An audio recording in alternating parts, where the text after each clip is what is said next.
I will now call 12684 State of Kansas.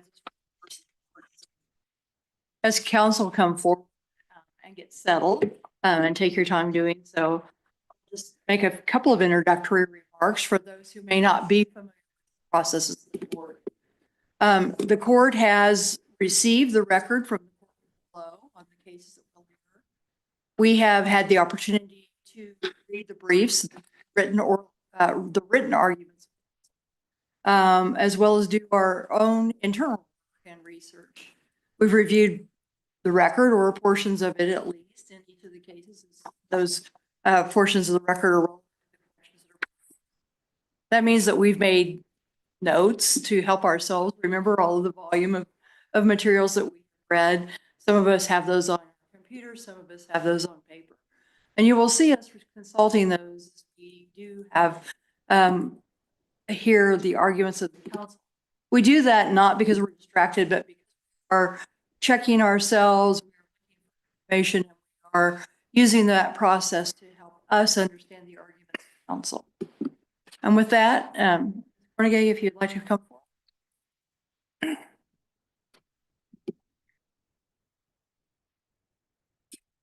You may proceed. Chief Justice, and may it please the court, Z. Cornegay from the Kansas Mayor's Office.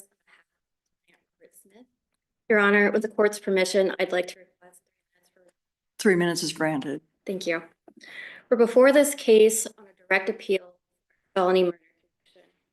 There are 6 issues briefed in this case. There's a common thread that ties these issues together. And that common thread is that the state was desperate.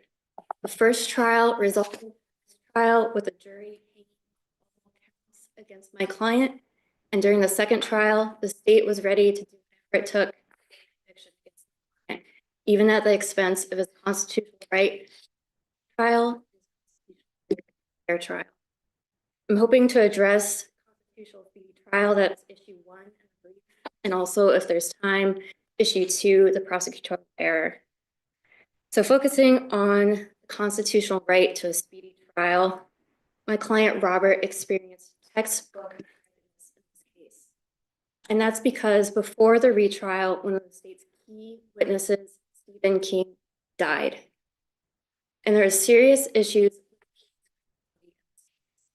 The briefs and the records show that the defense counsel believed that Stephen King committed these murders and not my client, Robert Smith. So it was imperative for the jury to see live testimony from Stephen. The jury needed to be able to accurately assess this witness's credibility. Let me ask you a question. So, our test, the first thing we talk about is presumptive prejudice. And then the fourth element, actual prejudice. So where do you stand on presumptive prejudice? Give me your take on that. Your Honor, can I clarify? Are you asking about kind of the threshold factor and the length of the?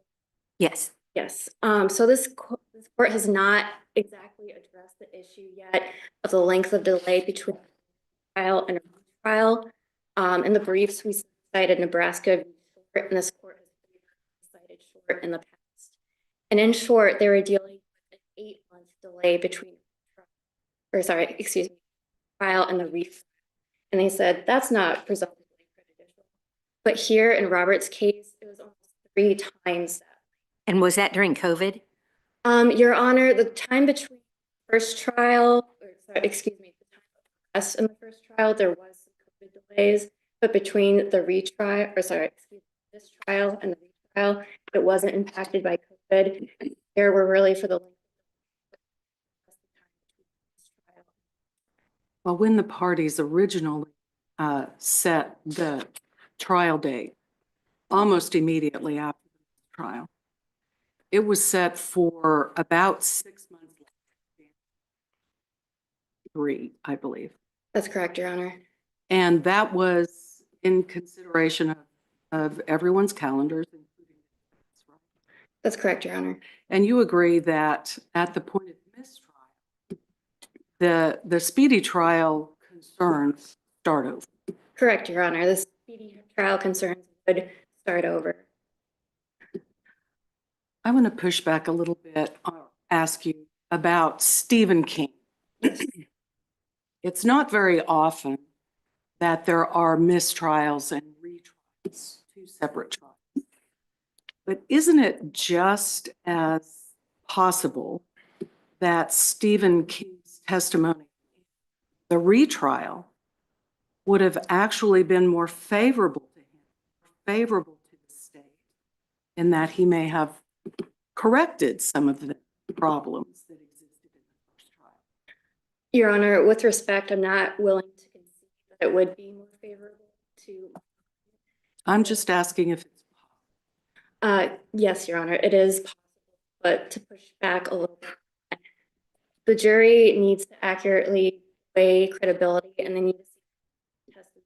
And that's the same reason that we as appellate lawyers and appellate courts do not reweigh witness testimony at cold. So I see the point that perhaps it could be favorable to my client, but I'm not willing to concede that point, particularly for this witness when defense's theory was that Mr. King was responsible. Well, what would happen if Mr. King passed before trial, but after preliminary hearing, you have preliminary hearing transcript? You what would happen in that case? I guess I don't see the prejudice springing from Mr. King's death, because unfortunately, that does happen when witnesses are unavailable or they pass or for health reasons can't testify.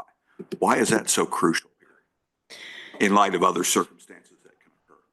Right, Your Honor. To address your first concern about whether a preliminary hearing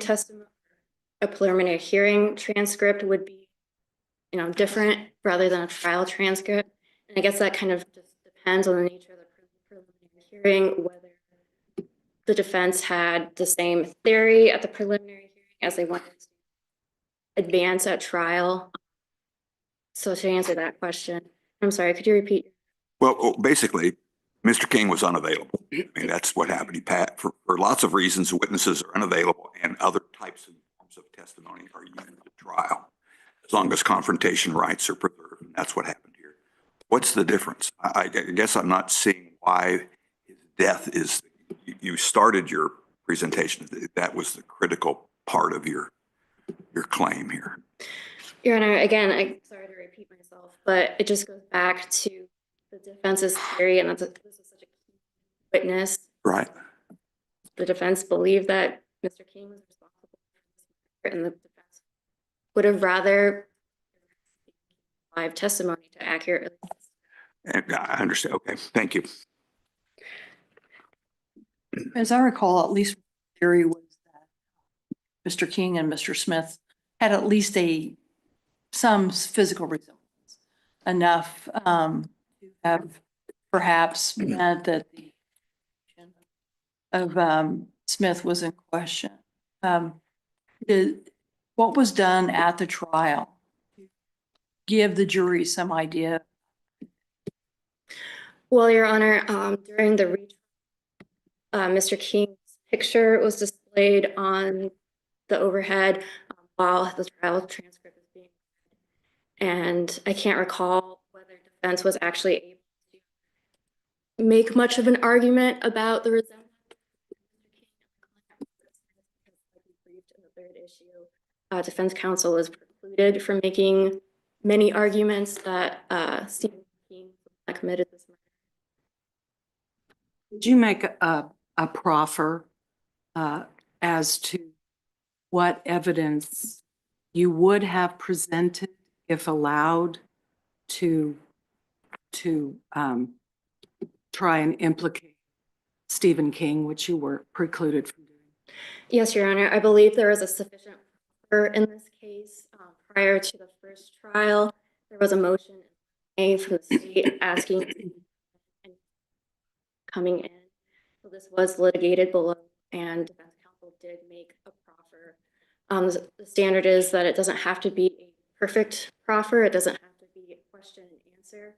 But defense counsel did make a sufficient enough proffer that the district court was able to accurately rule on this, and that this was a close call. As far as the substance of that proffer, have a moment.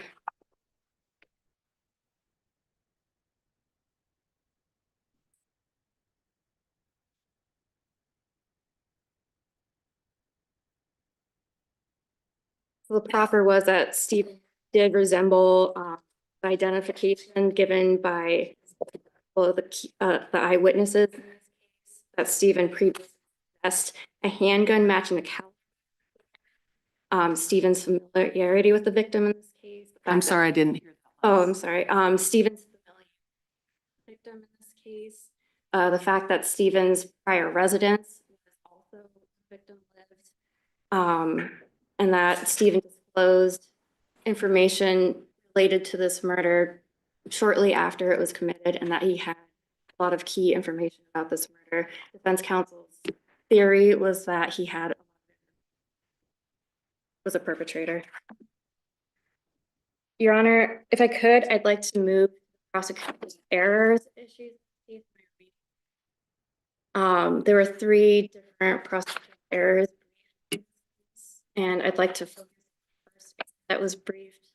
That was the error in the state's arguments that kind of improperly suggested to the jury that the victim's son, Clifford, could have identified my client, Robert, as a shooter if he had been asked that question. And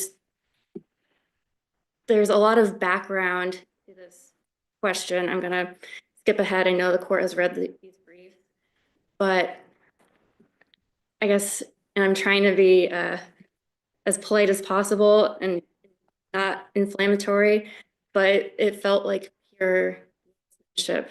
The state presented this argument that, and this evidence hadn't come out at trial, that if only Clifford had been asked this question, that he would have identified Robert as a shooter. And they left out all of the exculpatory information about how Clifford couldn't identify my client as a shooter the day before, or excuse me, the day after the shooting. So that's very prejudicial in this case. But in the defendant's opening statements, the counsel for the defendant went pretty extensively into what they expected Clifford was going to say, right? Yes, Your Honor. And in fact, during the testimony, Clifford didn't say those things, did he? That's correct, Your Honor. I'd like to make a couple qualifications on that if I could. Based on the retrial, or based on the first trial and a lot of the pretrial litigation, it was reasonable for the defense to expect there to be this eyewitness testimony. It followed, a reasonable belief from what happened in the first trial. And even so, to put it colloquially, 2 wrongs don't make a right in Kansas, even if defense counsel says something improper, which I'm not conceding that they did, but even if they did say something improper, the prosecution can't rebut that even in the heat of battle with. Well, but wasn't it a strategic decision for the defendant to try to deflate the balloon of what the prosecution's case was going to be by giving the jury its version of how Clifford's testimony should be viewed? And that was a risk the defense took, that Clifford would actually say those things, wasn't it? I mean, wasn't it fair for the prosecution to respond to that? No, Your Honor, I don't believe that it was fair because the evidence didn't ultimately show that. And the state was asking the jury to make an improper inference. The evidence didn't show that. And Your Honor, I see that I'm out of time. I would.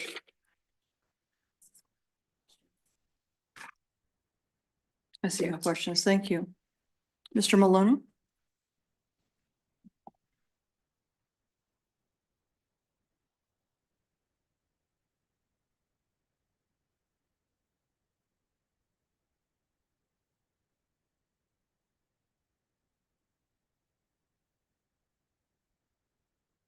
May it please the court and counsel. Assistant District Attorney Matt Maloney for the state. I will also focus on issues 1 and 2, unless this court has questions about the remaining issues. Beginning with issue 1 and counsel's assertion that the state was essentially desperate at the retrial to convict the defendant at all costs. Our position is that the record simply does not show any indication that that was in fact the situation here.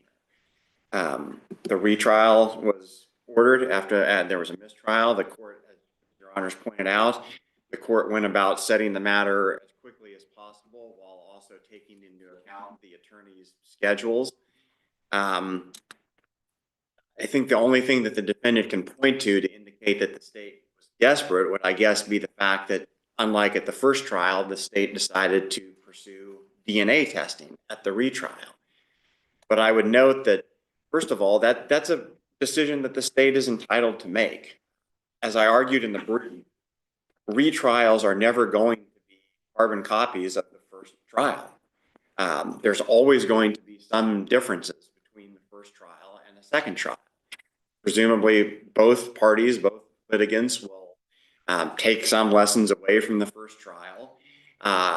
Otherwise, we would just have a transcript read to the jury at the retrial of the exact testimony that was presented. So it's not at all uncommon for both parties to make different strategic decisions about how they're going to try the case. And there's certainly never even been an assertion by the defense that the decision not to seek DNA testing at the first trial was somehow done with an eye on the second trial and creating a speedy trial issue. How did the that DNA testing affect the complexity analysis of this case? Because just considering, I'm trying to ask a question about presumptive prejudice and, 21-month delay, typically I don't know that there's a lot of case law that doesn't find it in that context, but we don't just look to the amount of delay, we look to the circumstances and complexity. And I'm curious, the state's perspective, how that sort of new DNA testing impacts that complexity. Yeah, and this issue is always somewhat tricky for me to conceptualize because I realize that in a lot of the cases, it just strictly looks at the time frame, and that the reason for the delay is a separate factor. But I do feel like there have been cases in which this court has taken into account that if the delay is not due to any fault of the state, that you shouldn't just automatically consider the entire amount of time. But I think you're getting into the merits of that, which goes to factor 2, 3. Right. Factor 1 is the presumptive prejudice. Really, the only thing I think we can consider is, as Justice Wall said, the complexity of the case. As, was it a simple drug deal where everybody knew what was happening? Is this, on the other end of the spectrum, a conspiracy case involving lots and lots of people? So I'm interested to know, just based on complexity, what's your best argument that a 21-month delay was not presumptively prejudicial? Sure. I think clearly this is a felony murder case, which right there, the severity and the of the crime itself and the stakes of the case would certainly argue that this is a complex case. This is not something where you could or should expect that it's a case that could just be tried very quickly. DNA testing is obviously something that is well within the bounds of the state to seek in a case like this. And DNA testing does take a little bit of time. And then, and I know this is somewhat veering into the second factor, the reason, but we see that the actual testing that was performed by the state only took a few months. So everything from that point forward was due to challenges that the defense had in trying to find their own expert to either independently test or evaluate the results of the state's testing.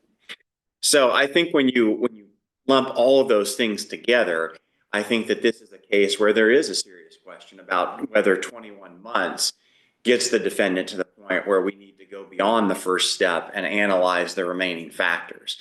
Clearly in the brief, as always, I did address factors, and I'm more than happy to discuss those because I think it really does show in this case that even if the defendant meets that threshold to get to the last three factors, he certainly does not prevail on the merits of the claim.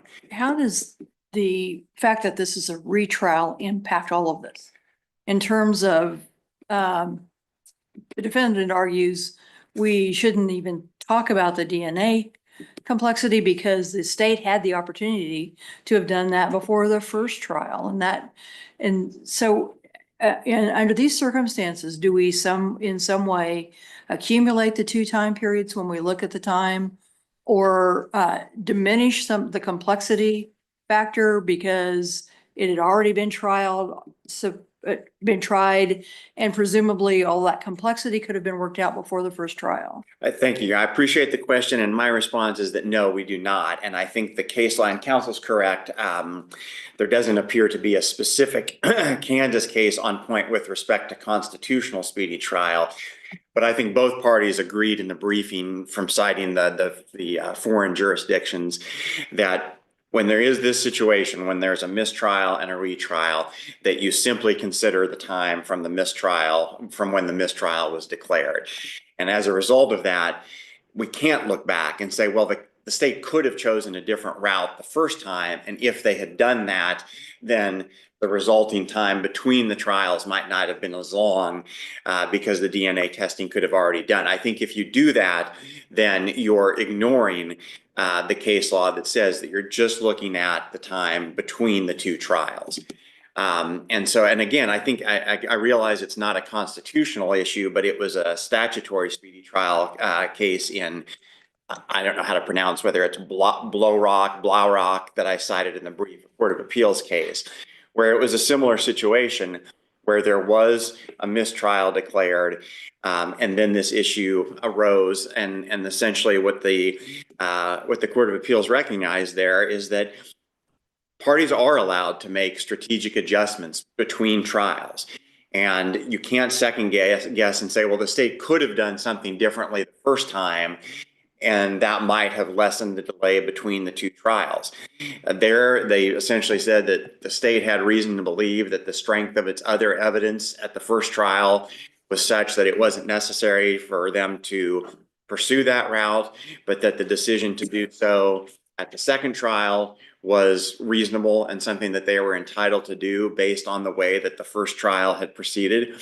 And I think that that's essentially what happened in this case. And it's always easy to go back and second guess and say that such and such should have been done. But that's always with the benefit of hindsight. It's not, I don't think it's necessarily second guessing. I think what Chief Justice maybe was getting at is, once you've done it once, yeah, maybe you're going to make some adjustments, but doesn't that suggest that it's the complication of it when we're considering presumptive prejudice is diminished to some extent? I understand the point, but I do think, though, that if you take that into account, then you're essentially making the rule that you're only supposed to look at the time from mistrial to retrial. You're creating an exception there that swallows the rule because you're backdooring that factor and that analysis into this factor. And our position is that you simply can't do that. And you should not consider the fact that, yes, theoretically, this could have been done before the first trial. So I think that you should analyze it essentially as if this was the first trial, and you're looking at it with a fresh set of eyes, and you're not taking into consideration whether something could have already been accomplished, and therefore it would not have been as long of a delay the second time around. But I think that looking at the reason for the delay, again, it only took a relatively short period, a few months. I have in the brief, and obviously the record speaks for itself, the exact time frame. But of these 21 months, the vast majority of that was time that the defense struggled to find their own expert. The state's testing was conducted and finalized relatively quickly. And then after that time, it was the defense that had a very difficult time finding an expert and getting the expert to do the analysis. And I'm not suggesting at all that the defense was not entitled to do that. Clearly they were. It's an important case and they have every right to pursue an expert on their defendant's behalf. But that should not be counted against the state when the state's testing had already been conducted and the state would have been prepared sooner. But the defense was trying to have their own expert found, and it was difficult to do that. So looking at that as a factor for the reason to delay. And then I'd also note that the defendant did file multiple motions during this period where he was seeking to have his attorney removed from the case and new counsel appointed. And while those were denied, and that obviously didn't result in any actual delay, the very fact that he was repeatedly seeking to have new counsel appointed, that necessarily would have resulted in a substantial delay to the case if either of those or any of those motions had been granted. And so I think that would strongly indicate that the defendant was not in a huge rush to get this case to trial. And so whether that's looked at as part of the reason for the delay, or more accurately, maybe the assertion of the right, that while he was complaining about speedy trial, he was also himself affirmatively agreeing to continuances for his own DNA expert. He was trying to get new counsel appointed. And it's also noteworthy that in the speedy trial motion that defense counsel filed, DNA was mentioned very briefly in passing. It simply was not a focus of the argument that the defense was making below. I think a fair reading of the record in my recollection is that defense counsel understood that, look, DNA is it's something that needs to be considered here. We need time to get the experts to analyze it or perhaps even do testing. So the defense attorney was not even really complaining about the amount of delay resulting from the DNA. And then turning to prejudice, and counsel has focused largely on the absence of Mr. King. And I point out, and I think some of the questions from your honors alluded to this fact, I would argue that King's absence, to the extent that it prejudiced either party, would likely prejudice the state more, as the party who has the burden of proving the defendant guilty beyond a reasonable doubt, and as the party who was calling King as an important witness in the case. So to the extent that King's absence somehow would weigh on the jury's mind, I would argue that it would actually be to the defendant's benefit that the state is not able to have a witness like King available. And as your honor pointed out, between first trial and second trial, that would give King and any other witness an opportunity to prepare and probably smooth out any issues that might have occurred during their testimony in the first trial. I think it stands to logic that if you're the prosecution and you've seen a witness on the stand and you've recognized perhaps where some of his deficiencies might have been, then you'd be able to learn from that first trial and help him overcome maybe some of his issues that he might have had. So I think it's purely speculative to say that the defendant was prejudiced. And I do appreciate counsel's argument that yes, ideally you would always like for the jury to be able to see a witness in person and make those credibility assessments. But as your honor pointed out, it is not all that uncommon for a witness to be unavailable, whether that's because of death or some other issue. And it's well settled that as long as there's been this prior opportunity to cross-examine, that reading the transcript of the first trial is sufficient. And that's especially so here, even more so than a preliminary hearing, where at a prelim, even though the defense might have some incentive to cross-examine a state's witness, it's not quite the same level that it is at an actual trial. So here they got the full opportunity to cross-examine him, to explore those credibility issues. And to the extent that there were credibility issues that popped up in his testimony, again, I would argue that benefits the defendant here because they're able to point to those at the retrial and say, look at how inconsistent this testimony was, or look at these gaps in King's memory or his testimony here. And because he wasn't available, the state wouldn't even be able to attempt to rehabilitate him. So again, I would argue that there's no showing of actual prejudice. He doesn't address, he's never claimed that there were any oppressive aspects of his incarceration. So he really seems to just be focusing primarily on King's absence. And I see that I'm out of time. If the court would permit just a couple of moments to address this issue with respect to King in general. That's fine. Thank I'll you, Your give Honor. A couple of minutes. Sure. Both in the prosecutorial error and in the third issue, they're pointing to the fact that the defense wanted to be able to point to King as the real perpetrator. But I cited in the brief that there's nothing tying King to these crimes.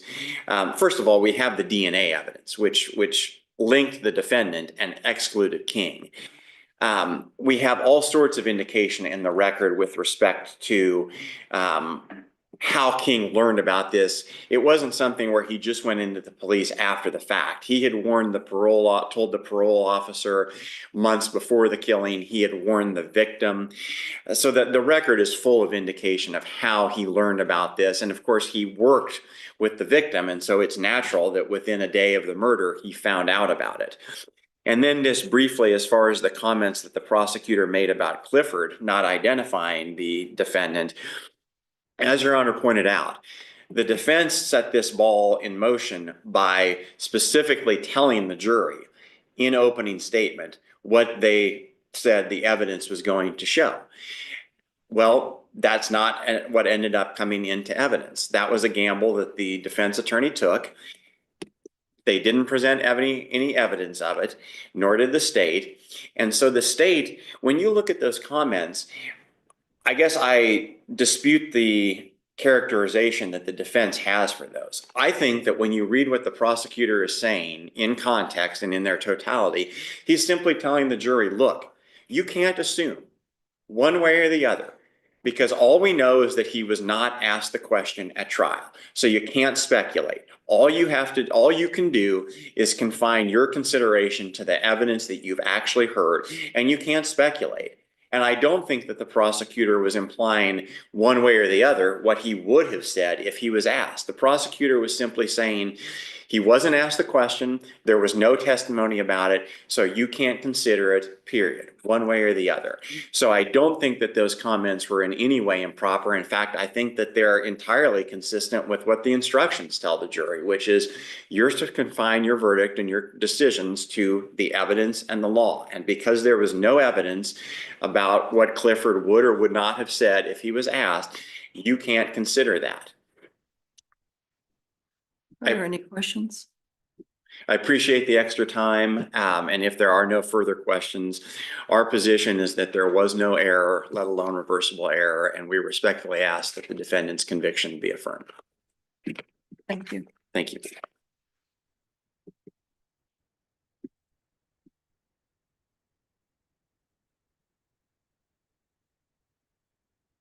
Okay, you reserve 3 minutes, but in fairness to you, I will give you some extra time to Thank you, Your Honor. proceed.